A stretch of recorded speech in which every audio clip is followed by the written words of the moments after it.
In this episode, we're going to make sense of what it feels like when sign-in suddenly stops working in a big organization, even though someone swears nothing changed.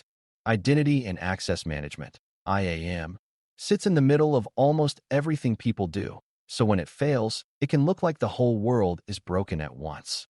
A learner new to cybersecurity often assumes login problems are just bad passwords, but at the enterprise level, there are many moving parts that can fail in different ways. A user might be blocked by policy, redirected to the wrong place, challenged for extra proof, or issued a token that looks valid but is missing something important. The goal here is to build a calm, step-by-step way of thinking so you can narrow a confusing access failure into a small, testable explanation. Before we continue, a quick note. This audio course is a companion to our course companion books. The first book is about the exam and provides detailed information on how to pass it best. The second book is a Kindle-only ebook that contains 1,000 flashcards that can be used on your mobile device or Kindle. Check them both out at cyberauthor.me in the Bare Metal Study Guide series. A useful first move is to separate the problem into 3 simple questions. Who is trying to sign in? What are they trying to reach? And what path does the sign-in take to get there?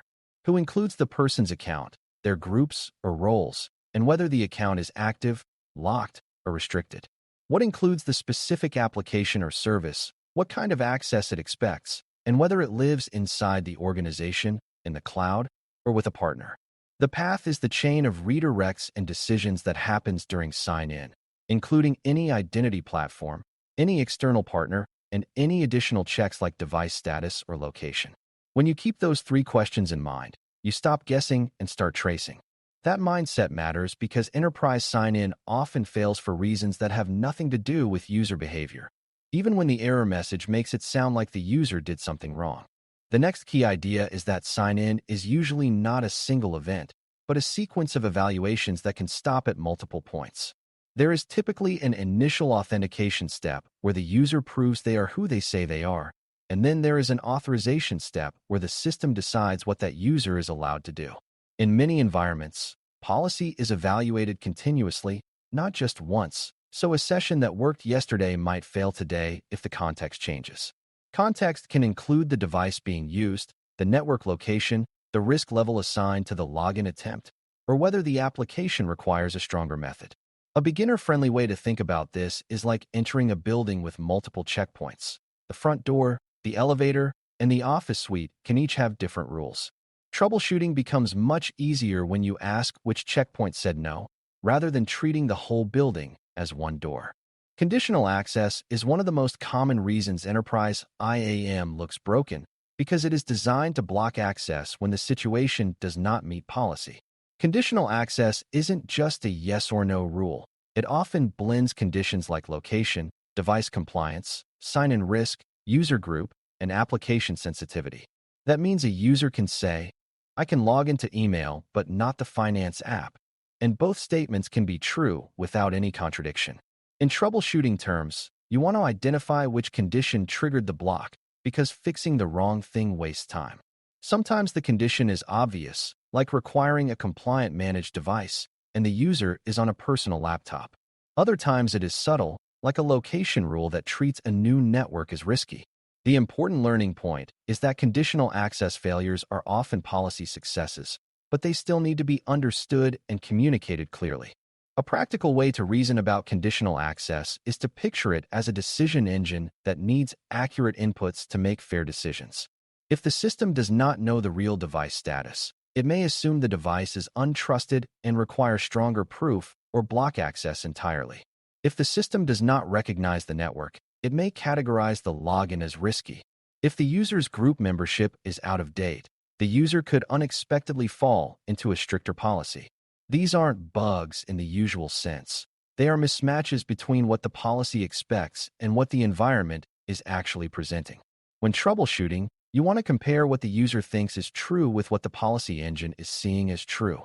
That difference is where the solution usually lives, whether it is updating device registration, correcting group assignments, or adjusting how locations are identified. Federation is another major area where things can break, and it breaks in ways that often confuse new learners because the failure may happen outside the application you are looking at. Federation is the idea that one system trusts another system to authenticate a user, so the application doesn't collect the password directly. In a federated setup, an application might redirect the user to an identity service, and then the identity service redirects back with evidence of authentication. This is powerful because it allows single sign-on across many apps, including partner relationships, but it also means trust must be carefully maintained. Trust depends on configuration details such as identifiers, allowed endpoints, and cryptographic materials used to sign or validate messages. If those details drift, you might see sudden failures across multiple apps at once, which is often a hint that the identity-trust relationship is the common dependency. Troubleshooting federation is largely about verifying that both sides still agree on what the relationship is supposed to be. A very common federation-related protocol you will hear about is Security Assertion Markup Language, SAML, which uses a structured assertion to tell an application that a user has authenticated and to provide key attributes about that user. When SAML fails, the symptoms can look like endless redirects, generic error pages, or messages about invalid responses. Under the hood, common causes include mismatched identifiers, an assertion intended for a different audience, clock skew that makes the assertion appear expired, or certificate issues where a signature cannot be validated. Even without diving into implementation, you can troubleshoot at a high level by asking what the application expected to receive and what the identity service actually sent. Another helpful clue is whether the failure happens immediately after authentication or only when the application tries to process the assertion. If the user successfully authenticates and then gets denied, it often points to attribute mapping or authorization expectations rather than the initial password check. Attributes and claims are a frequent hidden cause of SAML problems, and they are easy to overlook because the user experience rarely mentions them. Many applications need specific user information to make an access decision, such as a username format, an email value, a role, or a group indicator. If the identity service sends the wrong attribute name, the wrong format, or no value at all, the application may treat the user as unknown or unauthorized. This can happen after a change to group naming, a change to account formats, or a change in how the identity platform maps user fields. It can also happen when a new application is added and assumptions are made about what it needs. Troubleshooting here is about confirming what attributes the application expects and confirming whether the user's identity data actually contains those values. When learners get comfortable with this idea, they stop treating sign-in as magic and start seeing it as data being passed along a path. Modern applications also commonly use OAuth, which is not written in all caps and works differently than SAML, even though it can be used for similar single sign-on experiences. OAuth is primarily about authorization, meaning it helps an application get permission to access resources on behalf of a user. In practice, that means the user authenticates to an identity platform and the application receives a token that proves permission for certain actions.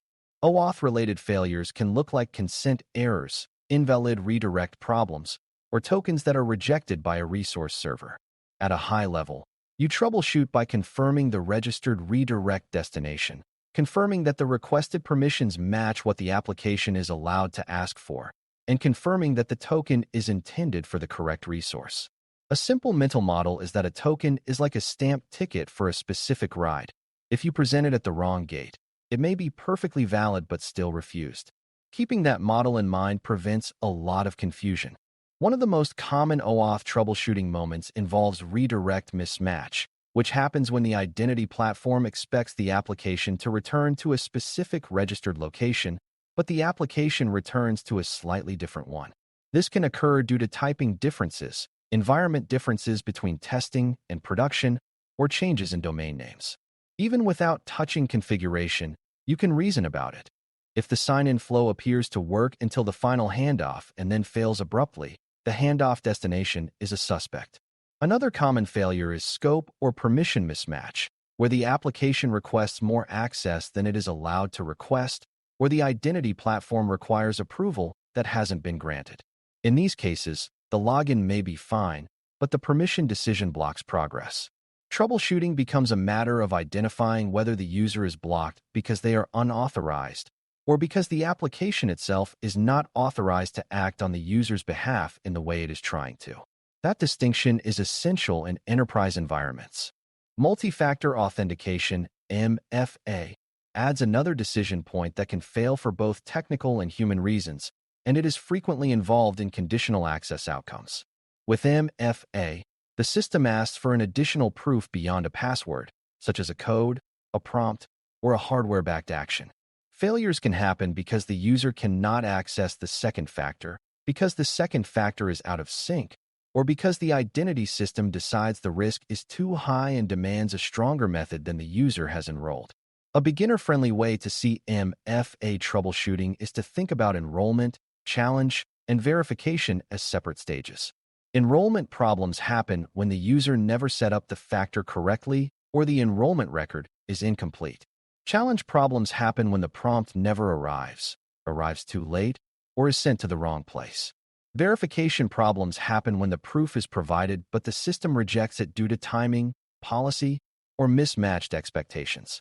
When you label which stage is failing, you narrow the search dramatically. Another subtle but important concept is the difference between authentication strength and authorization to access a particular application. A user might successfully complete MFA and still be blocked because the application requires a stronger sign-in context, such as a phishing-resistant method or a trusted device. This is where enterprise IAM becomes less about a single login and more about proving the right level of confidence for the right action. Troubleshooting these cases involves recognizing that the identity platform is not contradicting itself. It may be saying, yes, you are you, and also, no, not under these conditions for this resource. This is why conditional access and MFA are so closely linked in the real world.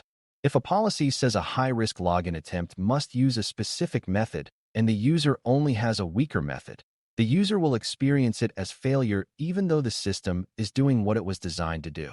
The educator's job is to help learners see that this is a policy and assurance mismatch, not a random glitch. Time and cryptography are surprisingly common causes of IAM failures, especially in federation flows like SAML and in token-based systems like OAuth. Many authentication assertions and tokens include time-based validity windows, so if one system's clock is significantly off, the evidence can be treated as not yet valid or already expired.